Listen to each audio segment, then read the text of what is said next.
Hi guys, I'm Kevin, part of the Couple Up team, and today we have a very special feature for you guys. Hope you enjoy.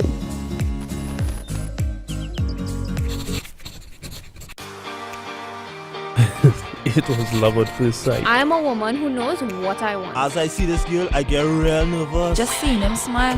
Wow. Honestly, she's my best friend. In order to make a relationship work, you need to compromise. Without trust, there can be no relationship. If it's one thing, I really love children. It was the way he looked at me, it made me blush. I'm ready to spend the rest of my life with him.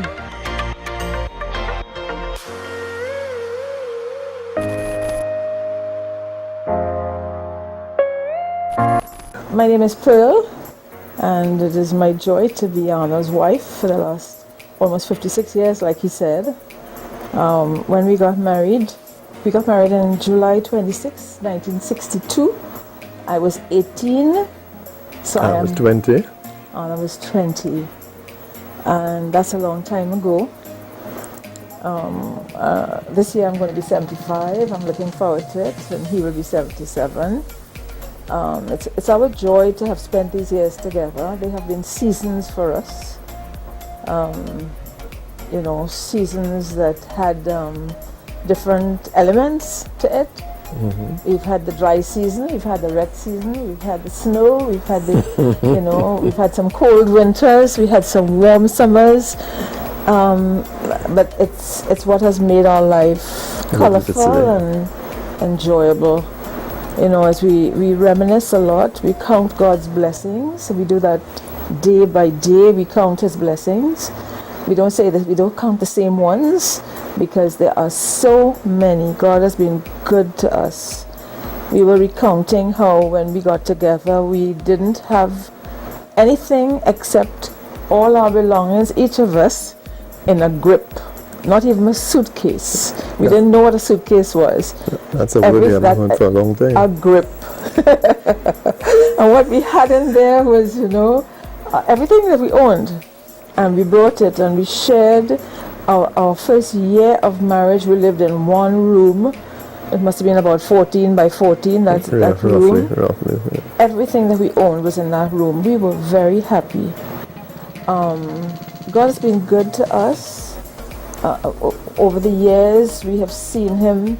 We've seen His faithfulness. He's fed us. Every time we say grace, as simple as just saying grace before a meal, we are grateful. Sometimes we are saying grace, and there are tears in our eyes because we know where we came from. We know where we came from.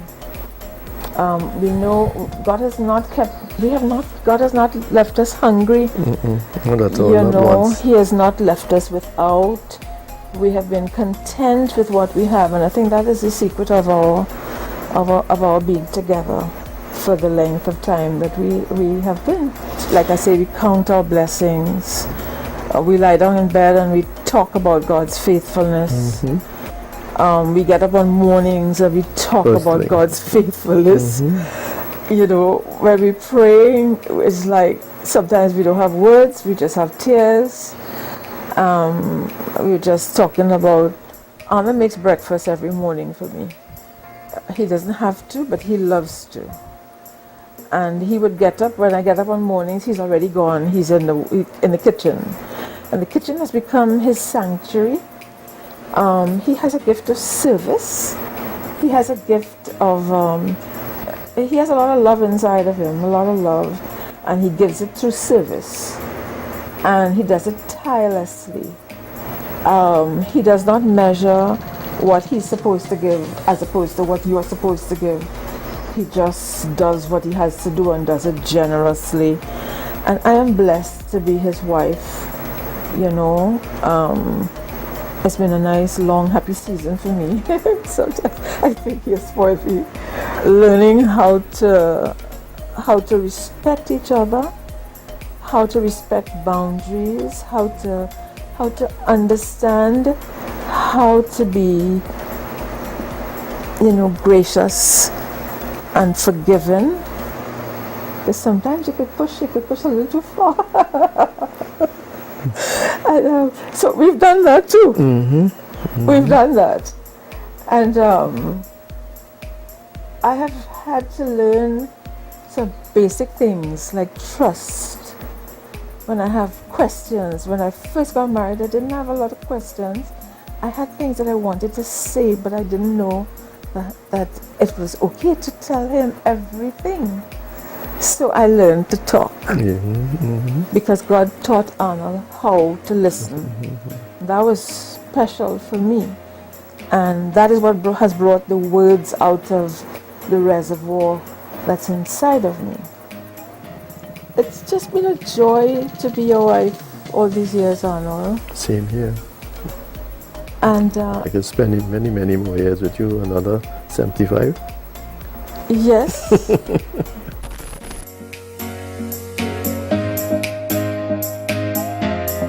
I had friends who were married. Before they were married, they looked like, you can't separate them. And I see some of them last 6 months, and some a little longer. And I often wondered, when you see them before, you could hardly separate them. And then 6 months later, you see, they're like tigers against each other. And I always say that when I decided to get married, it will have to be forever. I would say that I had made up my mind when we got married to make it work. You have to make it work. And in my mind, I said, through thick or thin, I would have made it work. Without any effort at all, I didn't have to, inverted commas, capital letters on the line, make it work. Pearl was always a very understanding person, very easy to get along with. As I would say, we came from two different homes, so we will have different ways of doing things. So you'll have a little misunderstanding every now and then, but even that very, very early, because my nature is I like peace and tranquility. I cannot survive in a place that is rowdy. And I often wonder sometimes when you look at your neighbors sometime and you're always hearing fighting and this and that, and I tell myself, no way, I couldn't. You didn't have that problem at all. Anyhow, I think one of the things, no more than one of the things that kept us together, besides wanting the marriage to work, is that communication. A lot of talk. That's the only way you get to find out who you are, who am I, and very transparent. Be very transparent. As I say, in a marriage, you shouldn't really hide anything. You may either that you have something to hide, something is wrong, if you know what I mean. So you have to really try to understand each other. As I say, you live with each other according to knowledge. So you have communication, you have transparency. Admit when you're wrong, especially we men. Two things I find men have struggled to do is to say, they will say it when they're courting. They'll bring down the moon and the stars and everything and then say, girl, you know how much I love you, honey. And when they get married after a couple of months, somehow the husband find it hard to say, I love you. I tell Pearl I love her so many times a day that is countless. From then to now, right? And I tell her something, sometimes I told her, says, I love you and you can't do nothing about it. Right? So two things is pretty hard for a lot of men that I talk to, is to say, I'm sorry. This macho and ego kicks in. And I love you. It's hard for them to say sorry and hard to say, I love you. But if you really want your marriage to work, right, you have to work at it. And you have to put Christ in the center of your life. Can't forget that. In your marriage, you will have temptation. I think you'll have temptation both ways. But I always say, if there's a stage in life. When you're a bachelor, you live like a bachelor. when you reach the stage where you feel that you need a wife, you can't live like a bachelor anymore. True. Right? As a man, and it's common to man, men will be tempted. Temptation. They say temptation is not sin, but falling into temptation.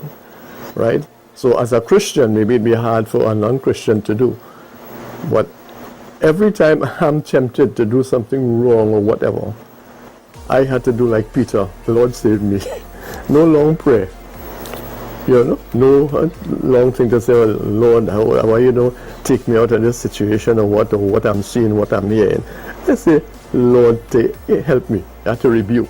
So there's a lot of little things that you have to do to keep your marriage on target.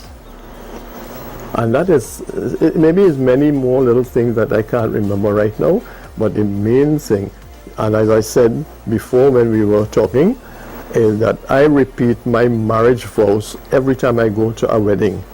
And they are repeating their vows, I repeat it, because they say repetition is good. It reminds you what you say, right? And when I made that vow, I made it in the presence of God and man. And I'm going to hold it until death do us part. I can remember once in cluster that I said this, and I really mean it. As Ephesians 5:25 says, husband, love your wife as Christ loved the church and give his life. I said, if it comes to the stage where I have to give my life for Pearl, I will. And I can remember one of the young guys, I hear a voice say, boy, that is a tall older boy. But no, I love Pearl enough that if I have to give my life to save her, all right, I will. As I said before, if in my life you won't take it, I can't feel pain. Don't nail it across. Don't pull out a fingernail where you want. My life is the life you want to save her. Take it and take it quick. So I don't know if the little advice that I give there, I hope it will be useful for those who are hearing. Okay? I love you. I love you more. Okay.